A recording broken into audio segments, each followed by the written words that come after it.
Well, I'm joined now by Lynda Williams, President of the National Organisation of Black Law Enforcement Executives. Lynda, welcome here to the programme. How troubling for you is this case? Thank you for having me, and good morning.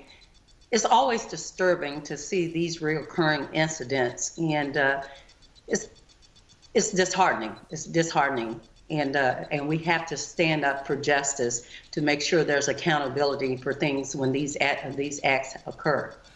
I'll ask you in a moment how you stand up to ensure justice, but in terms of what we're seeing, and you make the point that we've seen a number of these high-profile cases, a simple question for you: are black people, especially black men, policed differently to white people? LeBron James only saying recently it feels like they're hunting us.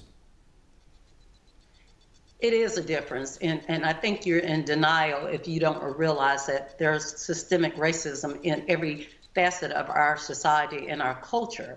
And even from the very beginning of the history of law enforcement, it was an unlevel playing field where the African American, the black man was, captured even during slave patrols. So that has permeated throughout society. And so, yes, there still is a difference in how white offenders and black male offenders are treated. Now, your organisation put out a statement really quickly after this incident on Sunday. It talked about the need to focus on solutions. What are the solutions in your view?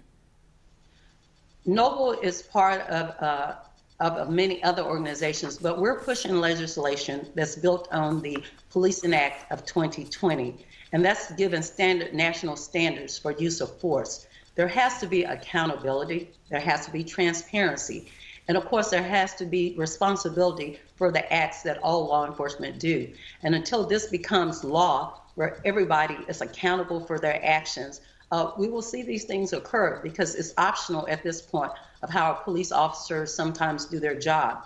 But if it's enforced as legislation and law, then there's an accountability, and we will see a decrease in this. A lot of people will be surprised there are not national guidelines already in force. What is the consequence, in your view, of not having those national guidelines? What do you actually need to have in place?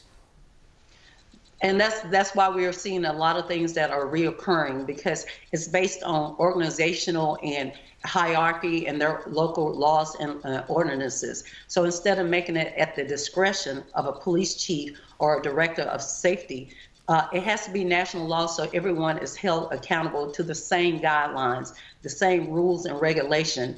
And of course, then there's that accountability and transparency. There's consequences when those acts are not adhered to.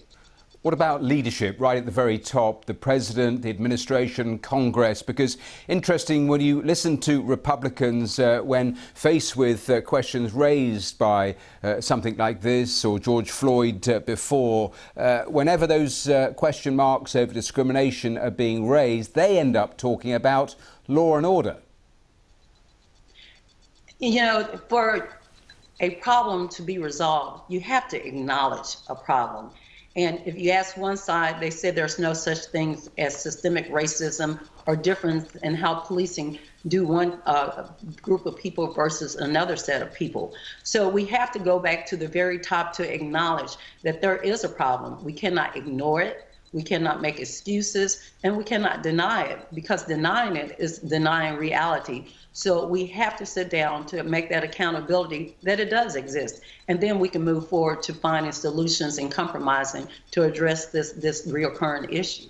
Just a final one sentence, if you would. How depressing is it? How frightening is it to be a black person in America with all of this going on? It's very frightening that this is the country, our country, that we were born. This is the country that is our home, is what we know.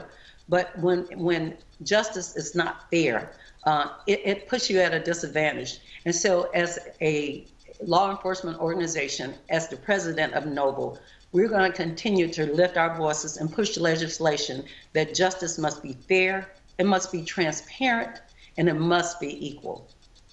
Lynda Williams, we have to leave it there, but thanks so much for joining us on the programme. Thank you.